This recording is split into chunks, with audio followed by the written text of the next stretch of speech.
کسی زمانے میں ایک گاؤں کے قبرستان میں املی کے درخت پر 4 چڑیلوں کا بسیرا تھا۔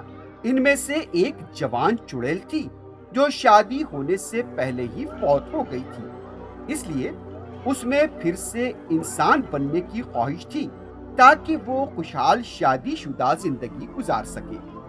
ایک دن جوان چڑیل نے دوسری چڑیلوں کو اپنے دل کی بات بتا دی۔ میں خوبصورت مرد سے شادی کر کے خوشحال زندگی گزارنا چاہتی ہوں۔ کیا بک رہی ہو تم؟ شادی شدہ زندگی کی مشکلات اور پریشانیاں برداشت کر پاؤ گی؟ پاگل ہو گئی ہو کیا؟ اپنی زندگی کو کیوں مسائب اور مشکلات سے دوچار کرنا چاہتی ہو؟ جب میں نے اپنے ساس اور نند کے ظلم برداشت نہیں کیے، اس لیے میں نے پھانسی لے لی تھی۔ شاید تمہیں اس زندگی کا اندازہ نہیں ہے۔ میں ایسے گھر جاؤں گی جہاں پر ساس یا نند نہ ہو۔ اگلے دن شام کو جوان چڑیل ایک خوبصورت خاتون کا بھیس بدل کر ایک درخت کے پاس بیٹھ کر زور زور سے رونے لگی۔ کچھ دیر بعد اس نے ایک خوبصورت نوجوان کو راستے سے گزرتے ہوئے دیکھا۔ اس نوجوان کو دیکھ کر چڑیل بہت خوش ہوئی اور پھر زور زور سے رونے لگی۔ کون ہو تم؟ آخر ہوا کیا؟ اتنی تاریکی میں بیٹھ کر کیوں رو رہی ہو؟ اس پر چڑیل نے روتے روتے کہا، میں پڑوس کے گاؤں میں رہتی ہوں، میرے والد گزر چکے ہیں، میں یتیم ہوں، میرا خیال رکھنے والا کوئی نہیں ہوں، میں در بدر کی ٹھوکریں کھاتی ہوں۔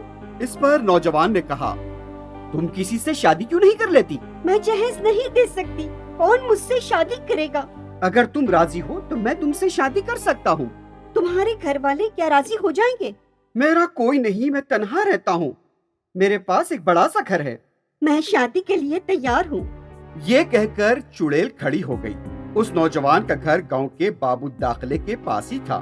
دوسرے دن دونوں کی شادی ہو گئی اور دونوں نے ایک نئی زندگی کی شروعات کی۔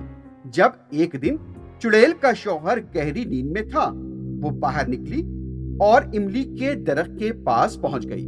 کون ہے دیکھو اسے، ہم اسے کھا جائیں گے، پکڑو اسے۔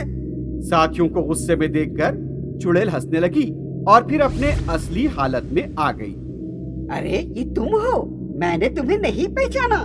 کیا تمہاری خواہش پوری ہو گئی؟ ہاں، مجھے خوبصورت نوجوان ملا ہے، اس کی نہ کوئی بہن ہے اور نہ کوئی والدہ، مگر ایک بڑا گھر ہے۔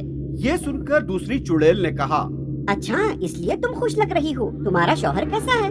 وہ تو بہت اچھے ہیں، مجھ سے بہت محبت کرتے ہیں، ہماری شادی شدہ زندگی خوشحال گزر رہی ہے، وہ میرے کسی بھی فیصلے کی مخالفت نہیں کرتے، ہمارے درمیان کوئی مسئلہ بھی نہیں ہے۔ اچھا، اب میں گھر چلتی ہوں، وہ اگر نیند سے بیدار ہو گئے تو برا مان جائیں گے۔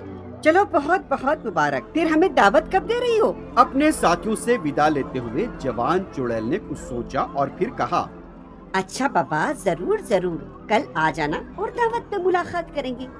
کل عام خواتین کے بھیس میں تم لوگ میرے گھر آنا، میں اپنے شوہر سے تم تمام کا اپنی دوست کہہ کر تعارف کرواؤں گی۔ کچھ ہی دیر میں جوان چڑیل پھر ایک عام خاتون کے حلیے میں آ گئی اور اپنے گھر چلی گئی۔ اگلے دن دوسری چڑیل نے گھریلو خواتین کا بھیس بدل کر جوان چڑیل کے گھر پہنچی۔ دروازہ کھٹکھٹایا۔ ارے تم لوگ کیسے آنا ہوا؟ آؤ اندر آؤ۔ دروازے پر کون ہے بابا؟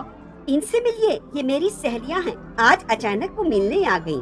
آپ جا کر سو جائیے، میں اور میری سہیلیاں چھت پر جا کر سو جائیں گی، آپ بے فکر رہیے، ہم سب سنبھال لیں گے۔ یہ کہہ کر تمام چڑیلیں چھت پر چلی گئیں۔ جوان چڑیل نے اطمینان کر لیا کہ اب اس کا شوہر گہری نیند میں سو رہا ہے۔ اس نے دعوت کے لیے پکوان شروع کر دیا۔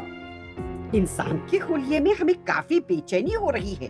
اچانک ساری چڑیلیں اپنی اصلی حالت میں واپس آ گئیں۔ دعوت کا انتظام ہو چکا تھا اور چڑیلیں بال کھول کر ناچنے لگیں۔ چڑیلیں اس دعوت کا لطف لے رہی تھیں۔ اچانک بوڑھی چڑیل نے کہا، ارے تمہارے شوہر نے ہمارا شور سن لیا تو مشکل ہو جائے گی، جا کر دیکھو وہ سویا ہے یا نہیں۔ یہ سننے کے بعد جوان چڑیل اپنے کمرے کی طرف بڑھنے لگی، لیکن جب وہاں اس نے دیکھا حیران ہو گئی اور چیخنے لگی، اچھا یہ بات، میرے ساتھ دھوکا، اس قدر مزے اڑا رہے ہو، میرے ساتھ دھوکا دے کر اور یہ لطف اٹھا رہے ہو، دوستوں کے ساتھ عیاشی کر رہے ہو، مجھے دھوکا دیا ہے اس نے۔ جوان چڑیل سمجھ گئی کہ اس نے ایک بھوت سے شادی کی ہے۔ چڑیل کو بہت غصہ آیا۔ اس نے اپنی ساری سہیلیوں کو بلا لیا اور سب نے مل کر بھوتوں پر حملہ کر دیا۔